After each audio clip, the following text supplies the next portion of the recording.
Muy buenas tardes y muchas gracias por venir. Tenemos hoy con nosotros a Andrés Oppenheimer, que te has dado cuenta que tienes un gran poder de convocatoria.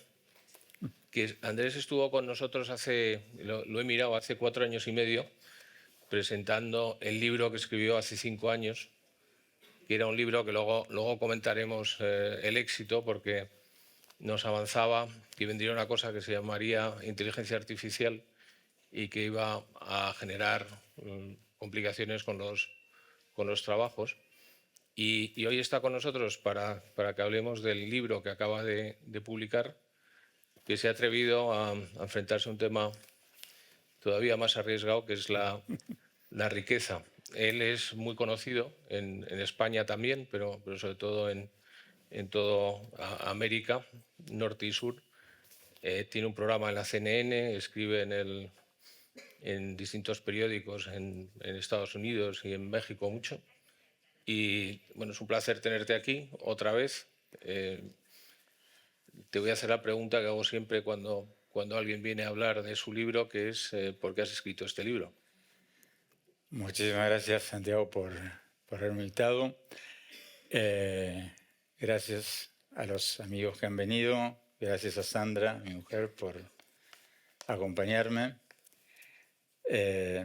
¿Por qué escribí este libro? Bueno, yo soy un periodista político, económico, escribo sobre gobiernos, revoluciones, elecciones, riqueza, pobreza, etcétera, etcétera. Y mis libros más recientes han sido sobre la competitividad, por qué los países latinoamericanos se quedan cada vez más atrás, sobre la educación, por qué los asiáticos nos están pasando como aviones en materia educativa, sobre innovación, por qué, de nuevo, los asiáticos, los estadounidenses, ustedes mismos los europeos, están a la vanguardia de la innovación. América Latina representa el 1.6% de las patentes mundiales, nada, cero.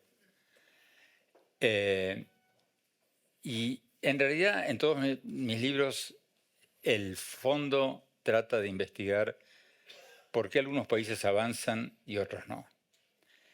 Y lo que me pasó con este libro es que después de escribir mi libro Sálvese quien pueda, en el 2018, sobre cómo la inteligencia artificial y los robots iban a cambiar el mundo, como de hecho lo están cambiando, pasaron algunas cosas que me hicieron hacerme preguntas muy fundamentales. Por ejemplo, yo, como muchos periodistas, economistas, politicólogos, siempre hablaba de Chile como el modelo en América Latina. Chile era el país que más crecía en América Latina y que más reducía la pobreza durante 30 años. Y yo siempre lo citaba como ejemplo. Y de repente, en el 2018, 2019, estallido social en Chile, todo el mundo descontento, todo el mundo sale a la calle. Caramba, digo, qué raro. A los pocos meses pasa lo mismo en Perú, el segundo país que más crecía y más reducía la pobreza, estallido social. Todo el mundo sale a la calle a protestar. Al rato lo mismo pasa en Colombia, el tercer país que más crecía, o por lo menos más estable de América Latina. Y en esa época me tocó entrevistar al CEO mundial de Gallup, de la encuestadora. Y le comenté y le pregunté, oye, ustedes hacen encuestas en todos los países del mundo, ¿por qué hay estallidos sociales en los países que tienen más crecimiento económico? Y él me dijo, yo le cité estos 3 casos, y él me dijo, bueno, lo mismo está pasando en el norte de África, la primavera árabe, empezó en Túnez. Túnez era el país que más crecía en el norte de África, y la revista The Economist acababa de sacar un artículo hablando de Túnez como la nueva, el nuevo milagro económico africano, y boom, explosión social que después se extiende en todo el mundo árabe. Y lo que él me decía es que las encuestas de ellos, que hacen una encuesta sobre la felicidad en todo el mundo, preguntándole a la gente en 137 países, ¿cuán feliz eres? Perdón, ¿cuán satisfecho estás con tu vida? Hay una diferencia entre las dos cosas, después vamos a ver cuál. ¿cuán satisfecho estás con tu vida en una escala del 1 al 10? Y en los últimos casi 20 años, la felicidad ha ido cayendo y la infelicidad ha ido subiendo. Entonces me dije, esto hay que investigarlo. ¿Qué está pasando? Que la gente en muchos países tiene más autos, más televisores, pantalla gigante, más tabletas y está más infeliz. Y como decir eso no me alcanzaba, me parecía una cosa, ok, eso es un hecho. La mayoría de nosotros, si no lo sabemos, lo intuimos, pero lo que me propuse hacer en los últimos 5 años era ir a los países más felices del mundo y a los que están haciendo las cosas más innovadoras, a ver qué están haciendo y qué podemos aprender de ellos.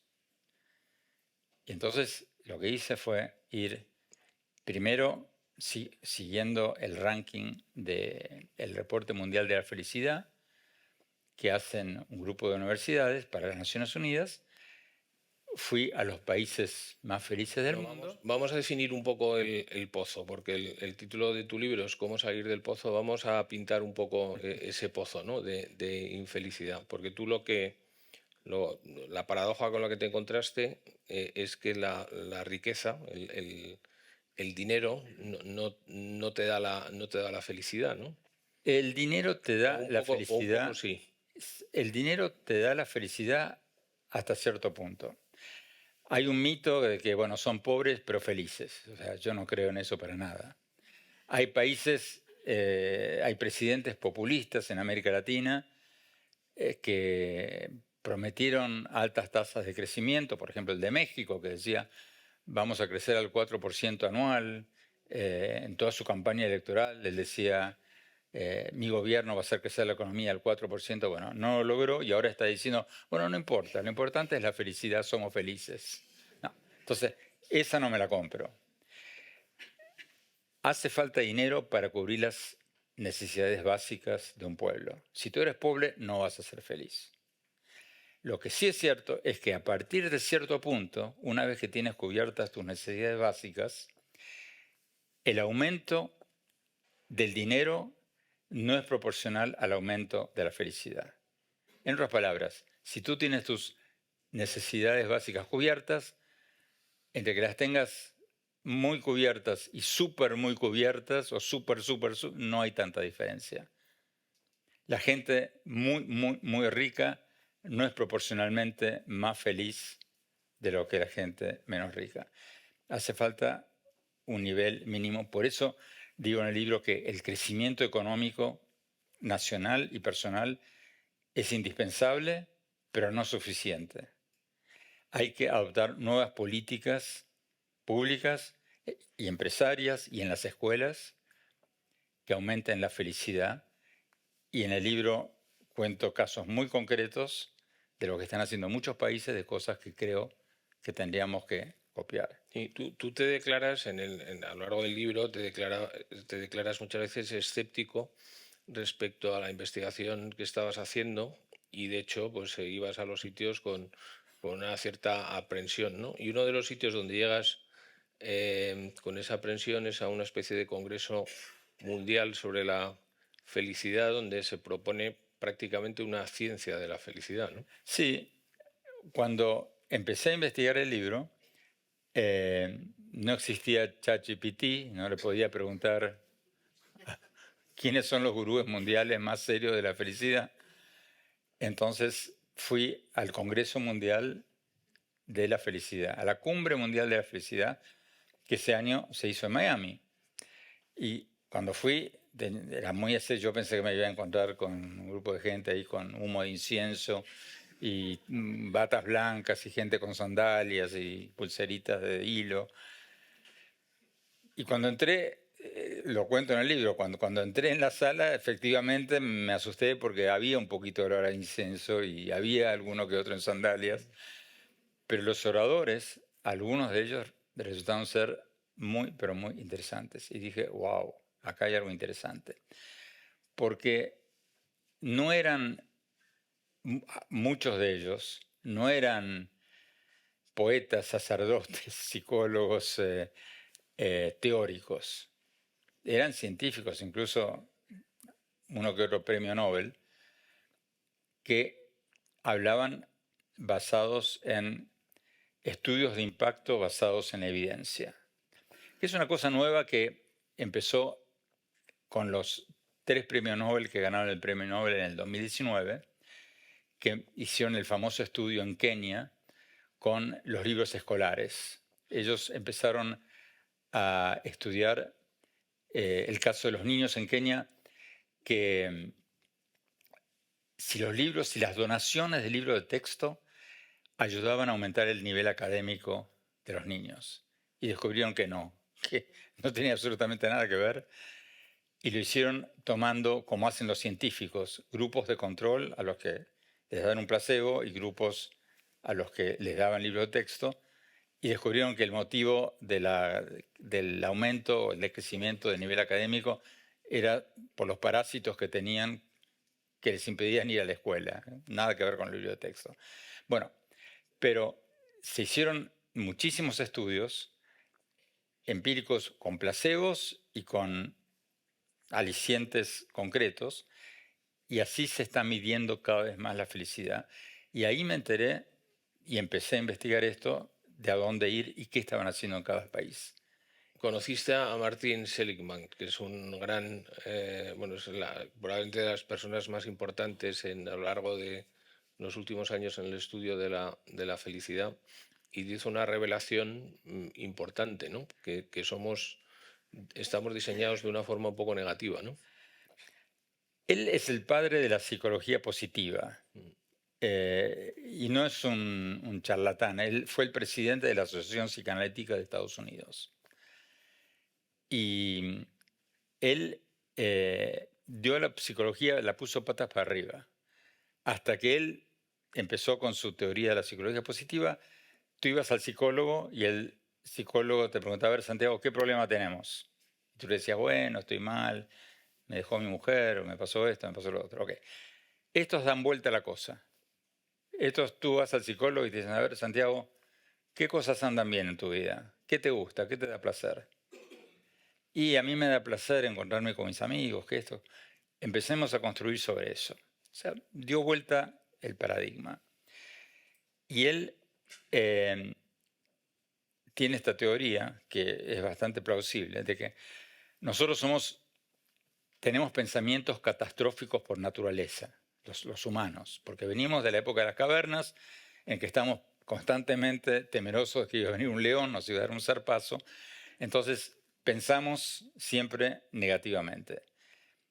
Y hay que pensar positivamente, porque el pensamiento positivo nos lleva, por ejemplo, en las empresas, a ser más dinámicos, más creativos, más innovadores.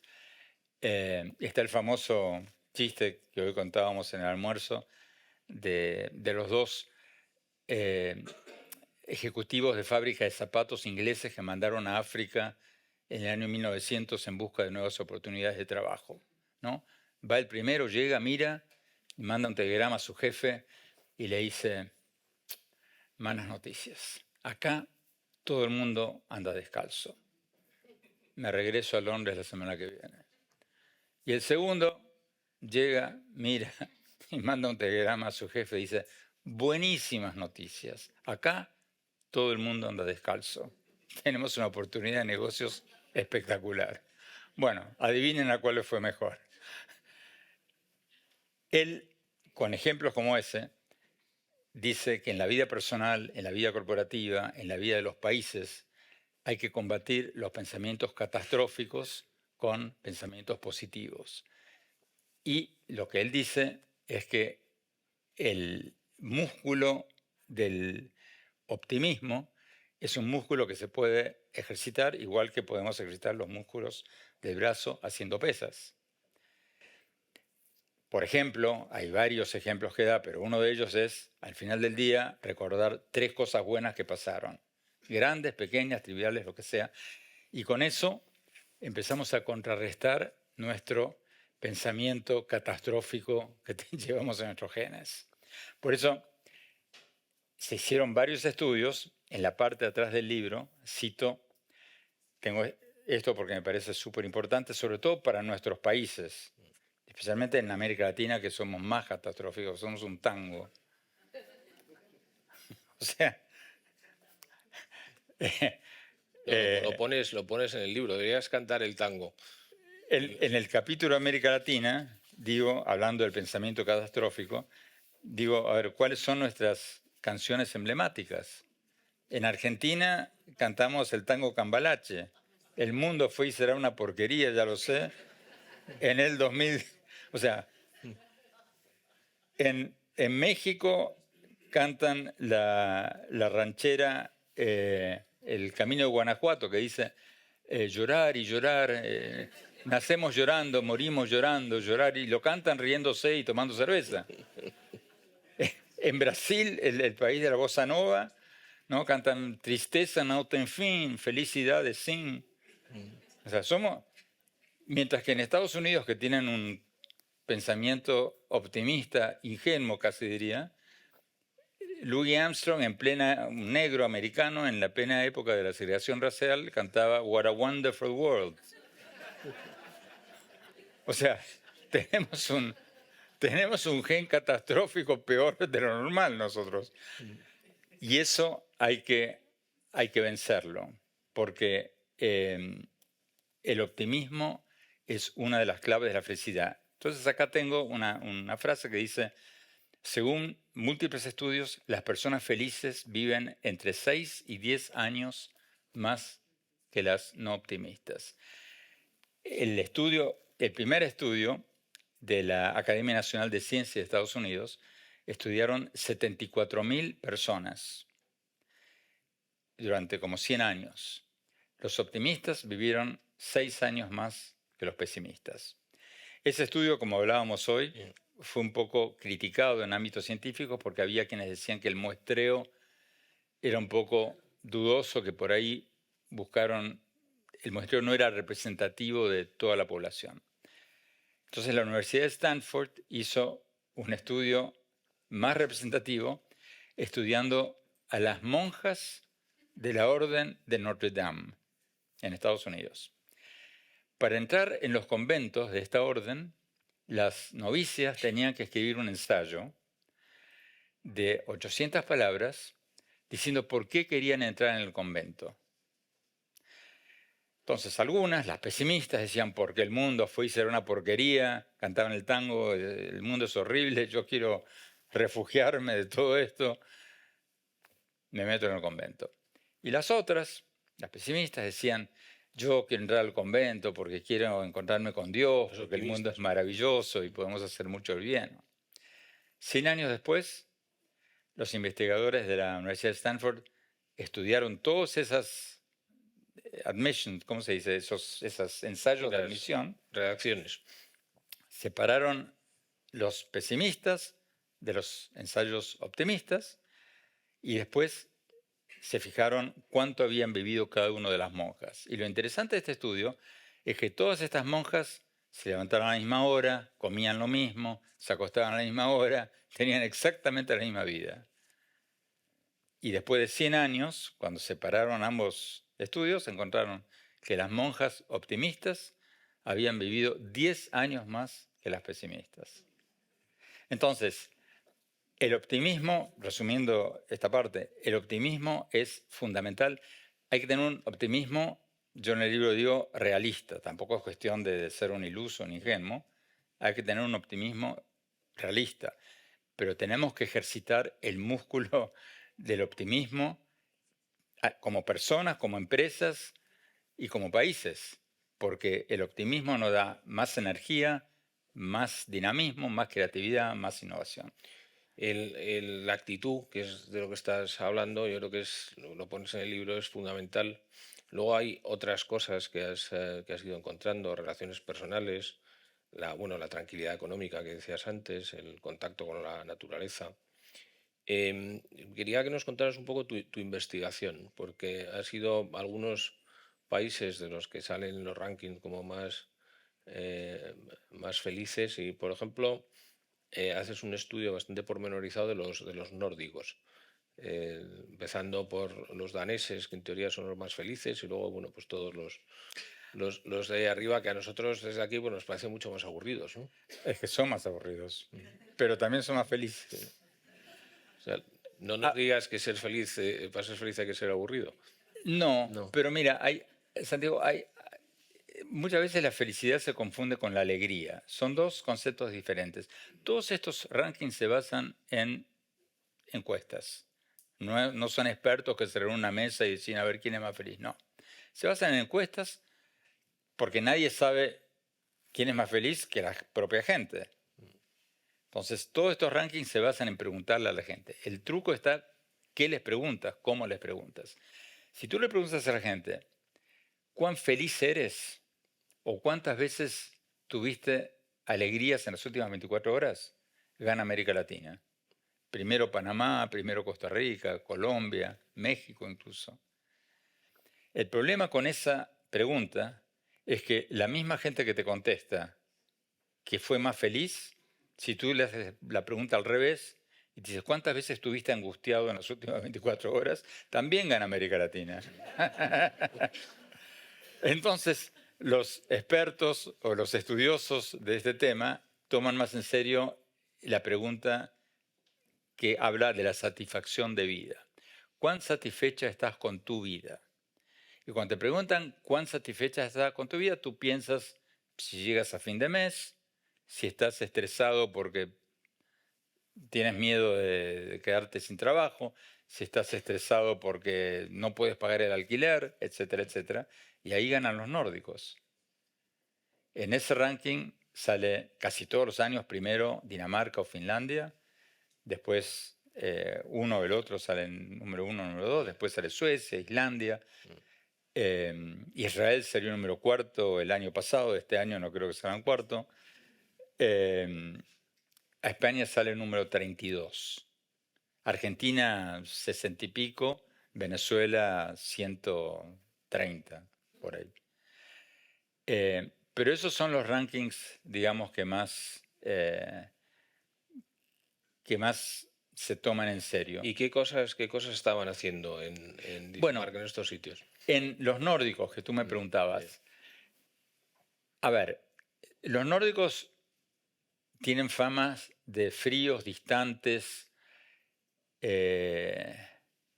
introvertidos, porque son fríos, distantes, introvertidos y aburridos. Pero tienen un colchón económico que les permite tener menos estrés que otros y tienen una vida comunitaria muy, pero muy rica, más que la nuestra. Nosotros los latinos, los iberoamericanos, somos muy amigueros, muy familiares, muy parranderos, pero nos quedamos en nuestros amigos y en nuestras familias. Ellos, por ejemplo, y lo cuento en las primeras... Esto es una experiencia comunitaria tendente a la felicidad, ¿no? Sí, porque ellos hacen esto todos los días. Cuando empecé a escribir el libro, antes de ir a Dinamarca, hago lo que siempre hago, empecé desde Miami, donde vivo, a pedir entrevistas con políticos, empresarios, académicos, expertos, y todos muy gentiles, todos muy amables, sí, lo espero a las 9, pero el día se me terminaba a las 3 de la tarde, porque era imposible conseguir ninguna entrevista después de la tarde, 3 de la tarde. Cosa que me frustró porque uno tampoco puede quedarse, yo tengo un programa de televisión en Estados Unidos, no puedo quedarme 3 semanas. Pero era imposible conseguir una entrevista después de las 2:30. Y después me di cuenta por qué. Porque todo el mundo a las 3 tiene su clase de karate, su club de coleccionistas de estampillas, su grupo de defensa de las ballenas, o sea, todos los días de la semana. Tiene una vida comunitaria muy, muy rica, mucho más que nosotros. Otra cosa que tienen es un culto por el contacto con la naturaleza. Los fines de semana se disparan todos al bosque. Todos tienen su casita en el bosque o su cubículo en el bosque y no sé cómo hacen con el frío, pero de alguna manera... ¿Y el contacto con la naturaleza, por qué? ¿Por qué te hace más feliz? Bueno, hay un estudio de George McCarron, que es un economista del comportamiento de la Universidad de Essex. Eso lo cuento más adelante en el libro, en el capítulo de Gran Bretaña. Me lo he leído bien, proponía más cosas, ¿eh? Ese fue, sí, lo has leído bien. Ese fue me encontré con él en Londres y él me contó que él creó una app del teléfono celular para medir la felicidad de la gente. Y la cosa funcionaba que tú aceptabas que ellos te geolocalizaran, que te siguieran a donde estabas y te preguntaban en varias partes del día con quién estabas y cuán feliz eras en ese momento. Y el negocio, bueno, no había negocio, era gratis, pero él te decía, tú me contestas, yo gano con la información porque estoy haciendo mi investigación y tú ganas que al final de mes yo te digo en qué momento y con quién eras más feliz. Ganamos los dos. Y se le anotaron como 4 millones de personas. Y lo que él encontró fue que la gente es más feliz cuando está paseando en espacios verdes. Y cuando hizo eso, a lo que se refiere Santiago, supongo, alguien lo criticó y dijeron, pero usted hizo la pregunta ahí sobre el sexo, le incluyó entre las... y dijo, uy, no, me olvidé. Y cuando puso el sexo, entonces ahí bromeo un poco diciendo que el colmo de la felicidad es hacer el amor en un bosque. Eso debe ser el sumum del sumum. No estoy proponiendo ninguna actividad Bueno, ilícita. propones un poco, sí. Vamos a Reino Unido, que los tenemos un poco más cerca. Ahí el Reino Unido no es uno de los países más felices del mundo, no están entre los 10 más felices, pero están haciendo cosas muy, muy interesantes. Dos cosas que a mí me fascinaron son el tema de los censos de la felicidad. Ellos miden la felicidad de la gente. En el censo le preguntan a la gente cuán satisfecho estás con tu vida de una escala del 1 al 10. Y hoy día, con el data mining, con la minería de datos y con la inteligencia artificial, tú puedes, con esas respuestas en 3 segundos, identificar focos de infelicidad. Entonces tú puedes ver en un mapa que en Madrid, en tal cuadra, en esta cuadra, hay una gran cantidad de gente infeliz. Mandas a un asistente social, averiguas qué pasó, y por ejemplo puede ser que había una fábrica, la fábrica cerró, los jóvenes se fueron, quedaron los adultos mayores, tan solos, tan deprimidos. Entonces, haces un pequeño censo en esa cuadra, a ver qué le gusta hacer a la gente, y en base a eso, haces una cosa muy sencilla que es todos los días de la semana, en la escuela secundaria de la esquina, después de horas, grupos de cocina, grupos de lectura, grupos de cine, grupo de esto, grupo del otro. Algo que parece trivial, obvio, pero que ninguno de los países está haciendo y que no le cuesta nada al Estado. En Dinamarca, el Estado subvenciona a estos grupos y lo que hacen es dar todas las oficinas públicas y todas las escuelas después de horas a grupos comunitarios, que no cuesta nada. En realidad lo que paga el Estado es la limpieza. Les dan $300 por mes, o no me acuerdo, algo así, para que paguen la limpieza y que el día siguiente la escuela esté... Y la otra cosa que me pareció fascinante de lo que están haciendo ahora en Gran Bretaña, que empezaron hace poco, el año pasado, o hace 2 años, fue el tema de los recetadores sociales. En el Reino Unido encontraron que el 20% de la gente que va a una cita médica a un hospital no necesita una receta médica, sino una receta social. Tú vas al médico, le dices, me duele el hombro, el médico te mira, te toca, te hace un análisis de sangre y te dice, estás bien, no tienes nada. Tú lo que necesitas es una receta social, un grupo social, una causa, un propósito en la vida, algo.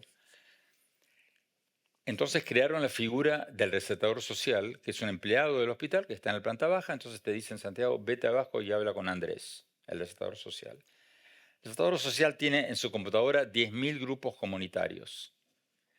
Te pregunto dónde vives, qué te gusta, y tú me dices, a mí me gusta el cine. Ok, vamos a ver qué grupos de cine tenemos cerca de tu casa. Te busco un grupo de cine, llamo al director del grupo de cine, le aviso que Santiago va a ir el jueves a la tarde para que lo reciban bien y te presenten a todos. Al día siguiente te llaman a ti a ver si te gustó o si quieres ir a otro y te dan seguimiento por meses. Con eso aumentan la felicidad de la gente y se ahorran millones y millones de dólares en gastos de hospital, horas de médicos, y están alivianando todo el sistema sanitario inglés. Me he apuntado una cosa, incluso la página, porque yo creo que va a generar también la idea de comprarse el libro para leerse esto, que es muy importante. Cuando hablas de Reino Unido, dices que lo que más piden los pacientes son asesores financieros. Eh, Eso me ha gustado mucho, por eso he apuntado a la página. ¿Tú no sabías que ibas a venir aquí a presentarlo o ya sí? Porque los recetadores sociales, cuando le preguntan a la gente qué necesitan, muchos dicen, necesito llegar a fin de mes. Entonces lo ponen en contacto, por ejemplo, con grupos de caridad o fundaciones filantrópicas que de alguna manera les ayudan a manejar sus finanzas. Y un país muy distinto al que fuiste es Bután, que es casi donde empieza esto, ¿no? Bueno, Bután es el primer país que empezó a medir el crecimiento bruto de la felicidad. En lugar de medir el producto bruto de la felicidad, ellos miden el producto, perdón, en vez de medir el producto Económico. bruto, el PIB, el Producto Interno Bruto, miden el Producto Interno de la Felicidad. Empezaron con esto hace varios años. Y fue muy gracioso porque le estaba comentando a Gastón Bottazzini, a un querido amigo, hace un rato, no podía escribir un libro sobre la felicidad sin ir a Bután, que es el único país del mundo que mide la felicidad y lo usa como el eje de sus políticas económicas. Entonces hace como 5 años empecé a escribir al rey de Bután, al jefe de prensa del rey de Bután, para pedir una visa porque ellos no aceptan turismo. Para ir hay que ir invitado por una agencia de turismo autorizada por el gobierno y con un guía autorizado por el gobierno. Tú no puedes ir por las tuyas. Le escribí al rey, nunca se molestó en contestar. Le escribí al jefe de prensa, jamás. Le escribí al canciller, al jefe de prensa del canciller, al ministro de Turismo, al final, no sé, hasta el ascensorista del Palacio Real, nadie. Pero ni siquiera me contestaban, vamos a estudiar su propuesta, nada, cero. Y yo les ponía, miren, yo me voy a, que no sea cosa que creyeran que estaba queriendo que me inviten. Yo me pago mi viaje, me pago mi estadía, me pago todo. Yo lo único que les pido es entrevistas con... yo pensé al final, bueno, se habrá ido al buzón de la basura todo. O sea, hasta que me di cuenta que les importaba un comino, la CNN, están todos meditando en la montaña. Conté esta historia en una reunión en Miami. Tengo testigos aquí presentes en la primera fila. Y uno de los que estaba en esa fiesta me dijo, vamos a Bután. Yo soy un hotelero, nosotros somos una mafia, los hoteleros nos conocemos todos. Yo voy a hablar con mi amigo no sé quién en Bután, el dueño del hotel, y nos van a conseguir. Bueno, dicho y hecho, nos consiguió visas y fuimos 4 parejas a Bután, una de ellas aquí presentes. Y una vez estando ahí, yo me fui por las mías, empecé a tocar puertas. Hola, mucho gusto, yo soy fulano de tal, de CNN, del Miami Herald.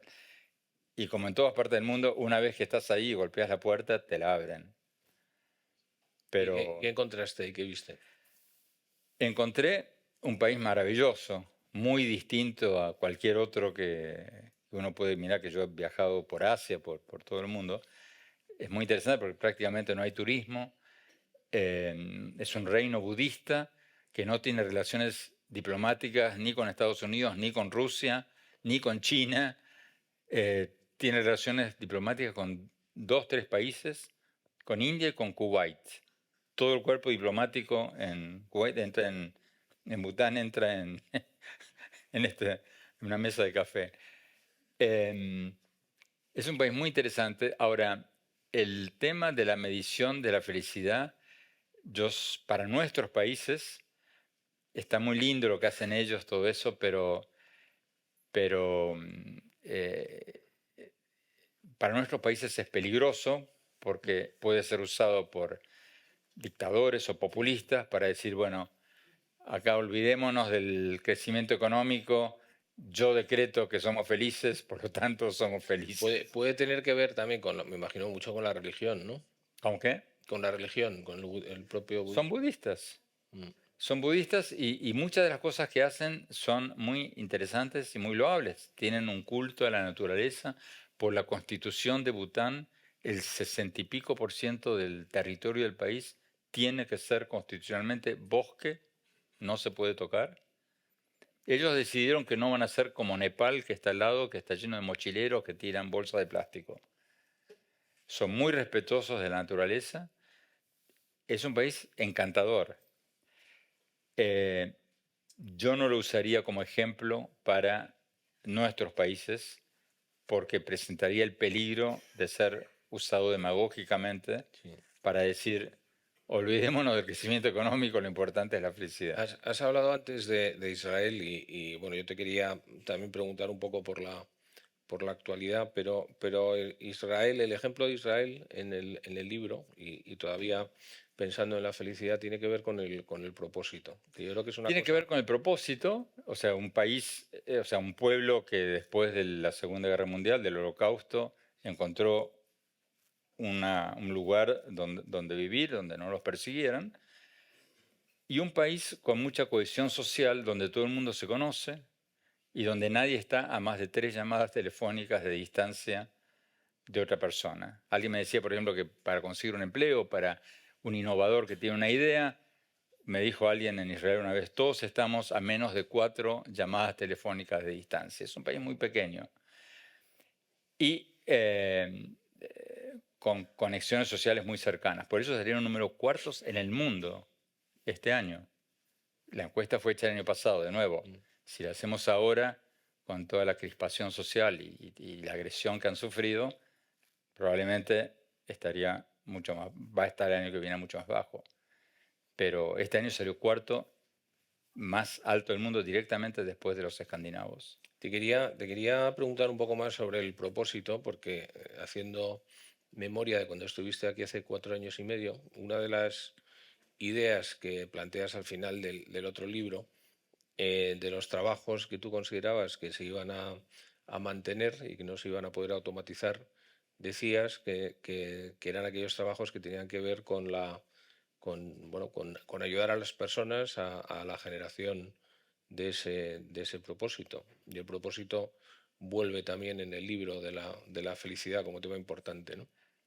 Es una de las cosas, por ejemplo, que resaltan en los países nórdicos, pero que a nivel personal y a nivel corporativo y a nivel de las escuelas es fundamental. No alcancé a ponerlo en el libro porque pasó después, pero hace 3, 4 semanas tuve en mi programa de CNN, lo pueden ver en YouTube, una entrevista a un centenario, un señor de 102 años, está más brillante que cualquiera de nosotros. Y le pregunté cuál es su secreto, qué come usted, qué yerba, qué come brócoli, o sea, qué come. Me dice, no, yo no, la verdad que como sano, pero tampoco como algo demasiado sano. De vez en cuando me como un Un bife. O bife. sea, el hombre vive en Chile, es chileno. Es alemán que en la Segunda Guerra Mundial huyó a Chile. Y él me decía, yo en la vida tengo propósitos largos y propósitos cortos. Mis propósitos largos son ir a las escuelas y contarle a las nuevas generaciones lo que fue el Holocausto, lo que fue el nazismo, lo que fue la Segunda Guerra Mundial, a los jóvenes que no tienen la menor idea o lo ven como, no sé, como algo remoto, como las guerras napoleónicas, que vean una persona de carne y hueso que pasó por eso. Y mis propósitos cortos son llegar al cumpleaños de mi bisnieto en 2 meses, al casamiento de mi bisnieta en 4 meses. Ese es el secreto. Me pareció muy, pero muy No, inteligente su seguro respuesta. que tiene muchísimo que ver. Quería volver a América Latina.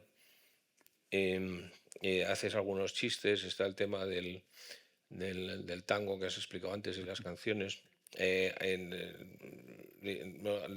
Le llamas a América Latina el continente pesimista. Yo te quería preguntar un poco por Argentina. Empezando por Argentina, el chiste que pones en el libro es que hay muchos que dicen que la única salida está en Ezeiza, ¿no? El aeropuerto. En el aeropuerto.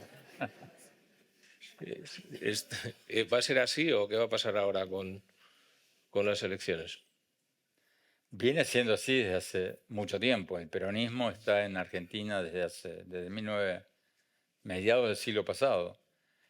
Y si sigue el kirchnerismo, va a seguir ocurriendo.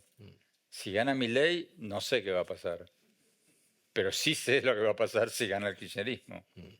Va a ser más de lo mismo y va a seguir,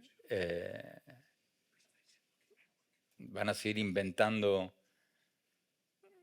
cosas para patear la pelota para adelante, imprimiendo más dinero, tratando de disfrazarla y después, como siempre, terminar culpando a los de afuera por el desastre económico interno. ¿Qué ha pasado con la gasolina? Porque esto es una noticia de hace nada, de ayer, yo creo, y eso, ¿cómo se ha producido? No sé, porque yo estaba acá. Pero te habrán llamado tus fuentes. Pero hay colas de 3 cuadras para cargar gasolina. Y yo puse un Twitter ayer diciendo, a ver, es un caso de estudio esto, un país con un 140% de inflación anual, que probablemente termine en 200% anual a fin de año, con una tasa de pobreza que ha subido al 40%, con colas de 3 cuadras para cargar gasolina, que podría elegir como presidente al ministro de Economía. ¿Alguien me lo puede explicar? Y me respondieron muchas cosas muy divertidas, pero nadie se lo puede explicar. Y hay una buena posibilidad de que gane el actual ministro de Economía. ¿Y crees que esto puede afectarlo, el tema del abastecimiento? No me extrañaría si lo resuelven esta semana y hay colas. Ah, ¿ya pasó? Ah, ya lo resolvieron. Bueno, de alguna manera resuelven y patean la pelota para adelante. Pero es un país inviable. 6.5 millones de personas trabajando en el sector privado y 18.5 millones de personas entre pensionados, empleados públicos y subvencionados. Nosotros vamos poco a poco hacia eso, ¿eh? No. Yo ayer pregunté y ustedes están, creo que 9 en el sector privado y 12 o 13. Sí, pero... O sea, bueno, pero le falta bastante. Hoy estuve o sea, de afuera se ven las cosas mejores, cierto, pero esta mañana estuve con Carlos Herrera en la COPE, hablando sobre el libro en el programa de Carlos Herrera. Y cuando me presentaba, dieron el flash con las últimas noticias y poco más era horror, inflación 3.5%. Y yo pensaba, qué suerte que tienen estos. y acá es un... Está claro que las expectativas y mirar al de al lado son... Hoy me decía, cuando hemos estado comiendo, un amigo, me decía, una de las cosas que tiene que hacer la gente que está en España y que no es tan feliz, que se dé una vuelta por algunos de estos países y luego cuando vuelva a lo mejor le cambia un poco la perspectiva. Hay que mirar para qué lado van las carabelas, para qué lado van los aviones. Los aviones están viniendo de América Latina para aquí, no al revés. Te quería preguntar, porque tenemos muchos amigos aquí que tienen relación con México. ¿Cómo ves México, donde tú estás además mucho más cerca? Eh, mal. Eh, México está bien, pero va mal, porque es un país que se está perdiendo la oportunidad del siglo o del milenio. Es un país que en un momento en que las grandes multinacionales están buscando alternativas para irse de China, para sacar sus fábricas de China, porque tienen miedo al decrecimiento de la economía china, que ya está pasando, hay un freno muy grande en el crecimiento económico de China, tienen miedo a una invasión a Taiwán que resulte en un empeoramiento de las tensiones entre Estados Unidos y China que afecte las importaciones de las grandes multinacionales, y tienen miedo de que las tensiones comerciales entre Estados Unidos y China empeoren y que no puedan seguir importando, se les arruinen sus cadenas de suministro. Entonces, las multinacionales están buscando otras fuentes de suministros además de China y se están mudando a varias otras partes del mundo. El país a donde más quisieran ir es a México, que es el país que está al lado de Estados Unidos, en la misma zona horaria, y que además ya produce muchas de las mismas cosas que ya produce China. Es la oportunidad de oro para México para dar un salto impresionante y convertirse en un país desarrollado. Y el presidente de México vive hablando del pasado, habla todos los días en sus mañaneras frente a los próceres de la independencia, que nacieron antes de la invención del teléfono, habrán sido gente muy buena en su momento, pero es un hombre que mira hacia el pasado y que está desaprovechando la oportunidad del siglo. Fíjate, por ejemplo, que este año en el foro de Davos era la gran oportunidad para el presidente de México para ir, sentarse con los presidentes de las multinacionales y decirles vengan a invertir a México. No fue, pero no fue ni mandó a su canciller, ni a su ministro de Finanzas, a nadie.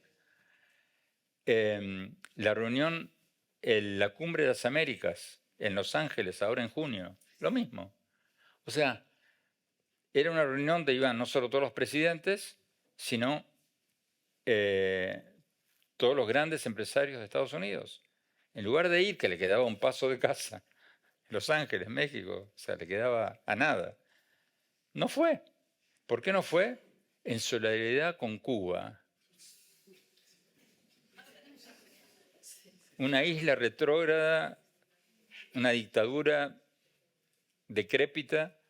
O sea, ¿quién no entiende? Se están perdiendo ¿Y la qué oportunidad puede del siglo. pasar en las elecciones? Que ahora hay como algunas esperanzas, ¿no? Yo le entrevisté a la Xóchitl Gálvez ahora que estuvimos en México hace 2 semanas. No sé si conocen más o menos lo que está pasando en México. No, yo creo que si explicas un poco. Bueno, básicamente Andrés Manuel López Obrador es el presidente populista, este hombre que no sale de su casa y ahí sigue hablando de la historia, y dice que su oposición son todos fifís, así los llama, oligarcas, ricos. Y la oposición, muy inteligentemente, escogió como candidata a una indígena, pero no cualquier indígena, a una mujer indígena, que sale de la pobreza, que nació en la pobreza, fue a estudiar a la UNAM, la mejor universidad pública de México, y no fue a estudiar cualquier cosa, fue a estudiar ingeniería computacional. No solo que fue a estudiar ingeniería computacional, se recibió, abrió su empresa de edificios inteligentes y hizo una empresa exitosa. O sea, una candidata ideal, porque desbarata todo el discurso oficialista de que la oposición son todos ricachos, oligarcas, fifís. Pero le están haciendo o sea, primero que el gobierno la está difamando todos los días desde el podio presidencial, el presidente constantemente todas las mañanas, teniendo todas las televisoras del mundo filmando su conferencia de prensa, empieza a decir una barbaridad tras otra de ella. Y es lo que la gente ve en televisión. Y ella no tiene los medios como para llegar a la gente. Y aparte de eso, hay periodistas bien informados que dicen que le están haciendo un cerco informativo, que el gobierno le está diciendo a las emisoras de radio y de televisión, no la entrevisten a esta señora. Entonces, lo más probable es que si esto sigue así, es probable que gane la candidata oficial, que no da entrevistas, que tiene todo el dinero del Estado para hacer campaña, y es un regreso al viejo PRI de los años 1980, 1970. El partido hegemónico, lo que Mario Vargas Llosa bien llamó la dictadura perfecta. O sea, que hace elecciones, que tiene cierta libertad de prensa, mientras no le peguen al presidente o a la candidata. Oye, hay otro país que tú conoces muy bien también, que es Estados Unidos, donde en teoría pues es para todos el ejemplo de democracia, pero estamos también en un momento pues peculiar, ¿no? Porque tenemos con bastante probabilidad dos candidatos que repetirían las elecciones de hace 3 años, con 4 años más cada uno, y ya son dos candidatos, pues Biden es un señor ya un poco mayor. Había un chiste, hay un programa de comedia política muy bueno en Estados Unidos que se llama Saturday Night Live, y decían que esta vez los debates presidenciales entre los dos candidatos van a ser con subtítulos, pero no para la audiencia, para que ellos puedan escucharse y leerlo. Mira, Biden ha hecho un muy buen gobierno. Biden ha hecho pero muy buen gobierno. El desempleo está en el 3.5%, aprobó leyes de cambio ambiental buenísimas, aprobó leyes de infraestructura, que en Estados Unidos no se aprobaban leyes de infraestructura hace 50 años, aprobó una ley de infraestructura buenísima en un país que los aeropuertos parecen del cuarto mundo, unificó a la Alianza Atlántica, ustedes, que había destruido Trump cuando amenazó con irse de la OTAN. Se enfrentó a la invasión rusa a Ucrania, pero de una manera excelente, trayendo incluso a Japón, los países neutrales del norte de Europa, reconstruyó la alianza pro-americana que había casi destruido Trump. Y paralelamente, hoy día, durante su mandato, quizás no sea mérito de él, pero lo cierto es que China se desinfló. China, que crecía las tasas del 10% anual, hoy está creciendo al 5% y muy probablemente en los próximos años crezca al 3%. Podemos entrar en detalles por qué. China se está desinflando, Rusia se desinfló. Biden ha hecho las cosas muy bien. Y en materia, Ha hecho América grande otra vez, ¿no? Que es lo que decía Trump. Bueno, y en el ámbito interno, Sí. Biden tomó posiciones correctas en los grandes temas de Estados Unidos. Las armas, que Trump y los republicanos quieren libertad. Bueno, todos los días tenemos un tiroteo.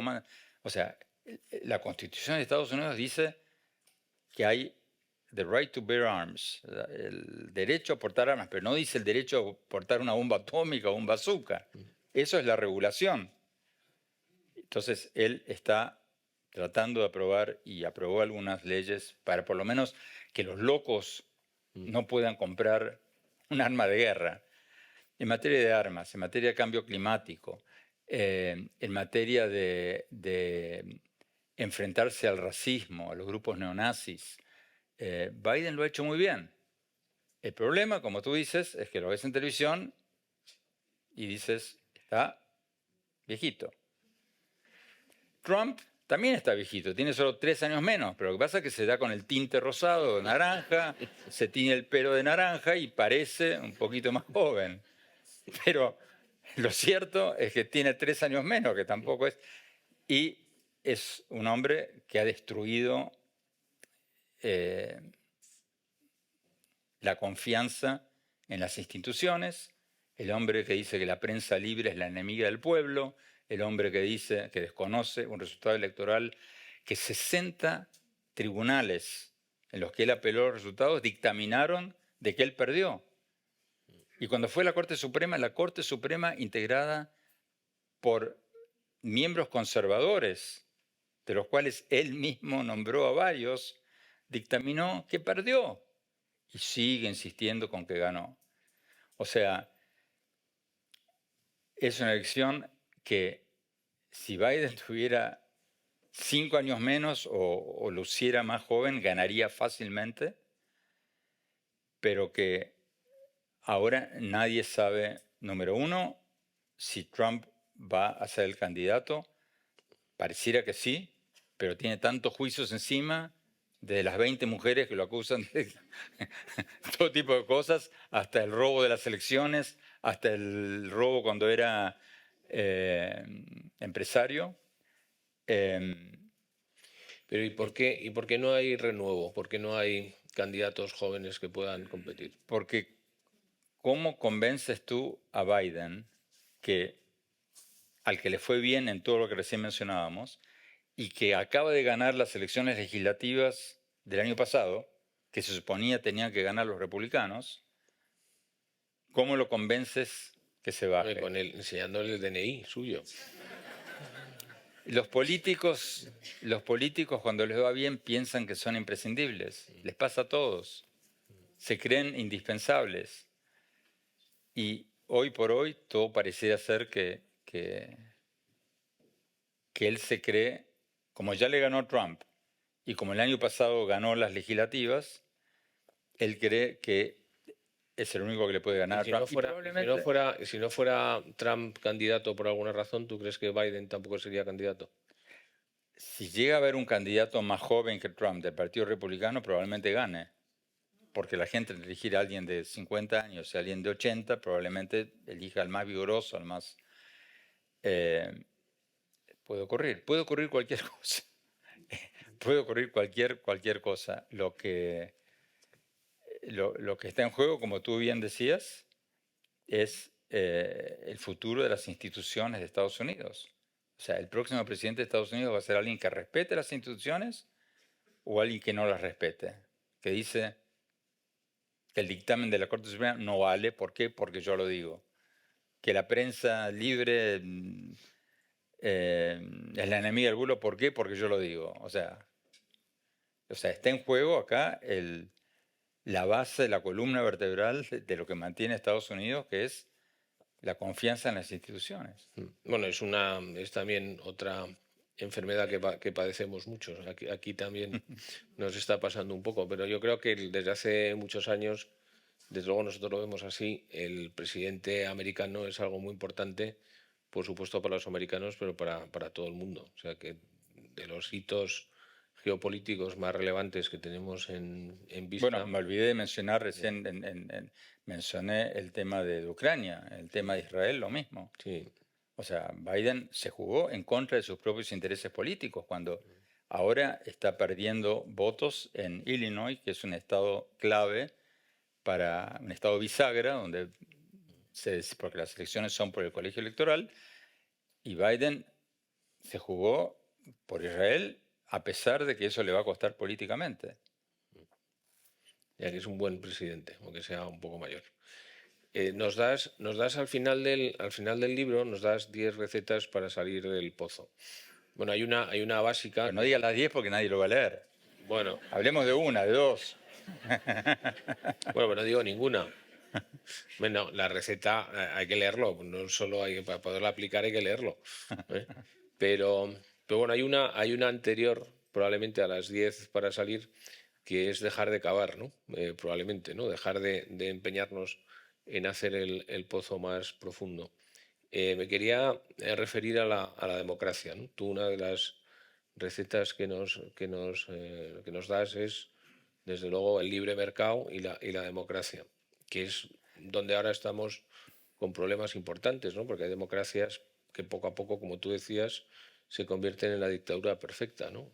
La clave de la democracia no es quien gane, es que siga habiendo elecciones, ¿no? Mira, si tú miras el ranking de los países más felices del mundo, del que hablábamos recién, todos los que están en los primeros lugares son todas democracias y todos los que están en los últimos lugares son todas dictaduras. No es casualidad que Venezuela esté al final y Finlandia esté al principio. Es casi matemático. Eh, la democracia tiene todos sus defectos, pero permite que la gente se exprese, que sea más libre y da mucho más espacio a la felicidad que las dictaduras. Las dictaduras, interesante, una cosa que revelo en el libro que no se sabía. Le pregunté al presidente de Gallup, como hablábamos antes, que entrevisté, sobre las encuestas y cómo lo hacían. ¿Adivinen ustedes cuál es el único país del mundo, uno de los dos países del mundo, que no le permiten hacer encuestas sobre la felicidad? Cuba. Yo creo que hasta Corea del Norte hicieron. En Cuba no les dejaron. ¿Por qué crees? Los países que salen peor rankeados en el ranking de la felicidad son casi todas dictaduras. ¿Cómo queda China? Porque China es... Mal. Ahora no me acuerdo el número, pero quedaba definitivamente del 70 para abajo. ¿Y tú cómo ves China? Porque hemos hablado antes un poco de pasada de China. Tú has escrito un libro también sobre China, has ido por ahí. Yo he estado varias veces en China y creo, así como hace 20 años o 25 años escribí que China era la nueva fábrica del mundo, la nueva potencia, ahora yo creo que China se está desinflando. Primero, por varios motivos. Primero, por un problema actual, que es el sobreendeudamiento de las empresas inmobiliarias.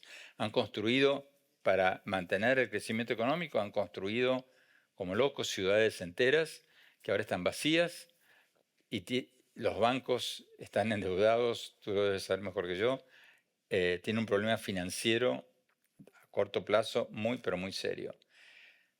Pero más allá de eso, tienen un problema demográfico. Las mujeres chinas no tienen hijos, no quieren tener hijos. Y una vez en Pekín, con Sandra, con mi mujer, fuimos a cenar con una colega, una periodista importante, china, de un periódico del Partido Comunista Chino, que para mi sorpresa vino sola. Porque en todos mis viajes anteriores a China, cada vez que yo quería hablar con alguien, venía alguien con 10 ayudantes. Entonces era imposible tener una conversación privada de tú a tú, porque era tú con tu amigo y 10 otros. Y hablamos de esto, y ella decía que ella quería casarse, quería tener hijos, pero decía que es muy difícil en China tener hijos porque a pesar de ser un país comunista, no tienes salud gratis, no tienes educación terciaria gratis y no tienes dinero para pagar todas esas cosas. Entonces, como está pasando en muchos países europeos, hay cada vez menos trabajadores contribuyendo impuestos para pagar a cada vez más pensionados. Y ahí Bueno, los chinos hace unos años limitaron la natalidad a un hijo por familia, ¿no? En algún momento. Y después lo ampliaron a 2 Sí. y después a 3, pero nadie quiere tener Claro. hijos. Tienen problemas estructurales, demográficos a largo plazo. Y después tienen el problema de que las multinacionales se quieren ir por temor a una mayor tensión con Washington. Hay una noticia de ahora, vamos, de ayer, que iba a haber, después de haber estado Estados Unidos muy distanciado de China y además con todo lo que ha pasado en Ucrania, donde bueno, pues China ha sido un poco el que le ha salvado un poco las espaldas a Putin, que hay una reunión prevista entre los presidentes, ¿no? Sí. Chino y americano. Sí, pero yo creo que las tensiones de fondo son tales que por ahí hacen un arreglito para calmar las cosas, pero que Bueno, pero que se vean es un gesto importante, ¿no? Sí, claro. Pero la tendencia es hacia una rivalidad cada vez mayor entre ambos. Y no mencioné entre los factores recién, pero hay un factor de confianza que se rompió durante la pandemia. Xi Jinping, en el último Congreso del Partido Comunista, asumió poderes mucho más dictatoriales de los que tenía antes. El sector privado chino dejó de invertir, no están invirtiendo, porque se están enfrentando a un Estado cada vez más autoritario y los empresarios chinos se están yendo también a otras partes del mundo porque tienen miedo que les hagan un corralito. Así me lo dijo uno, con esas palabras, un corralito como pasó en Argentina. Y eso también está inhibiendo el crecimiento económico de China. Hay menos inversión, problemas demográficos, problemas de los bancos que se están quedando con deudas impagables. China está yendo cuesta abajo, va a seguir siendo el gigante asiático, va a seguir siendo, no digo que China se va a convertir en, pero hoy por hoy China está cuesta abajo y India está cuesta arriba. Como me has prohibido que hablemos de las 10 recetas para que la gente para que se compren todos el libro, ahora cuando dentro de muy poco vamos a subir a la terraza a tomar algo y que se va a poder comprar el libro, te iba a pedir que desarrollaras la parte del sexo, pero como no me has dejado que se compren el libro. Pero sí te quería que nos comentaras tu última receta, que es mirar para adelante. Me interesa mucho. Eso lo escribí principalmente teniendo en mente América Latina, que seguimos hablando de los héroes del pasado, que repito, deben ser buenos o malos, pero ya va. O sea, hablemos del futuro. Yo siempre doy el ejemplo de Asia. En un libro anterior, no me acuerdo en cuál, decía que los latinoamericanos estamos guiados por la ideología y obsesionados por el pasado. Los asiáticos están guiados por el pragmatismo y obsesionados por el futuro. Y es así. Cuando uno va a China, ok, está la foto de Mao en la Plaza de Tiananmen. Y punto. Yo no vi, no sé ustedes quienes habrán ido a China si lo vieron en otra parte, yo no lo vi a Mao en ningún otro lado que no fuera la Plaza de Tiananmen. Y nadie me habló de Mao. En América Latina, Maduro habla de Chávez y lo que dijo Chávez, y lo que dijo Chávez y lo que dijo Bolívar, y lo que no dijo Bolívar, y lo que dijo Miranda, y lo que no dijo Miranda. Gente que nació 100 años antes del Internet, antes de la invención del teléfono.